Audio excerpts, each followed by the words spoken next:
You may have seen the news that ex-leader of the SNP, Alex Salmond, has passed away. Now, I don't think it would surprise any of you that Alex Salmond isn't exactly somebody I would align myself with politically, but in death you can put aside historical differences and see that he was a man who loved his country and did what he thought was right for it. He was, of course, a Scottish nationalist who devoted his life to Scottish independence. As a side note, remember, nationalism is allowed if you're left-wing. But that wasn't Alex Salmond's fault necessarily. But due to our great tradition, when somebody passes away, normally we loose any material resentments and let them pass on to the great beyond with a sense of harmony. But that's not the case if you're a radical LGBTQ type. India Willoughby, who I think is a sort of trans man, said after hearing about Alex Salmond's death, he was a massive transphobe who called trans people a daft ideology. He opposed trans rights, which he labelled nonsense, and repeatedly called trans women men and loonies. Now, I dare say that Alex Salmond would have much spicier things to say about someone like me. After all, I'm English, I like England, I prefer the UK Union to stay together, and I'm more of a traditionalist than a leftist. Henceforth, I'd be the historic enemy, even the oppressor maybe in his mind. But would my first reaction on hearing his death would be to take to Twitter to gloat about all of his supposed wrongdoings against my political ideology?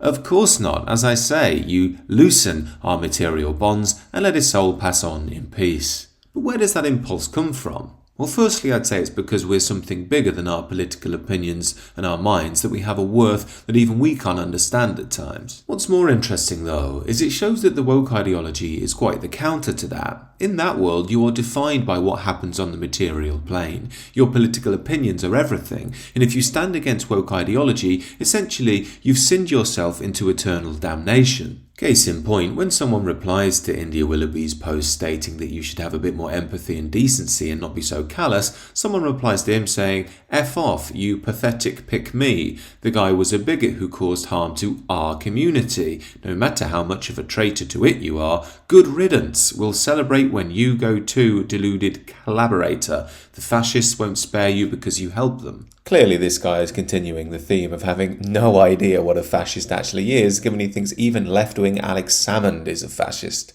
Again, nothing which speaks to the deeper essence of the human spirit, nothing which speaks to the transcendent. Everything you are is defined by how you respond to the dictates of woke ideology here and now. Now, I should state here that Salmond was also accused of rape and sexual assault, which he denied and was later completely exonerated of in a court of law. I would assume this is why this leftist states rest in, let's just say, you're in rapist after hearing of his death. Again, innocent until proven guilty doesn't matter. Being proved innocent in a court of law doesn't matter. What matters is you've transgressed against the woke ideology, so you have to rest in urine. What I'm getting at here in this video, of course, is that we're often told by the mainstream that the leftists, the woke sort of people, are more tolerant and compassionate than us, that they have bigger hearts and somehow we're defective for not agreeing with them. Now, I can forgive young people for being hoodwinked by this, but the older you get, you realise that the woke and the leftist ideology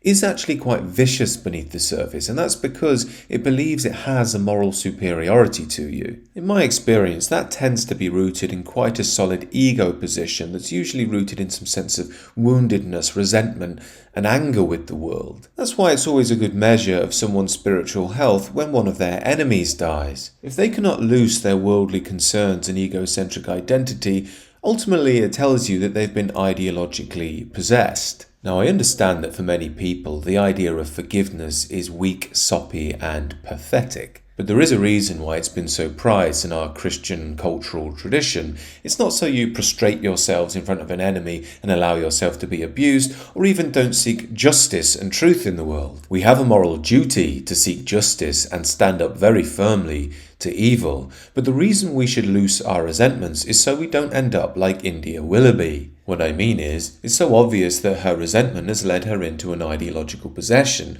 Now, that possession will get her many supporters on the woke radical left, but to any rational, calm, sane person, it'll be obvious that she's very much lost. Second to that, if all you do is fall into an ego position and anger, you'll be all too easily manipulated. We've seen that happen on the right many times. People get too angry and too ideological and then are taken apart in an afternoon by a slick political operator. All in all, this tells us something very important, and that's that these worldly ideologies, though very crass at times, ultimately will destroy themselves with their own venom. And that says something even more important. The great tradition cannot be destroyed like that, and ultimately, that we will win.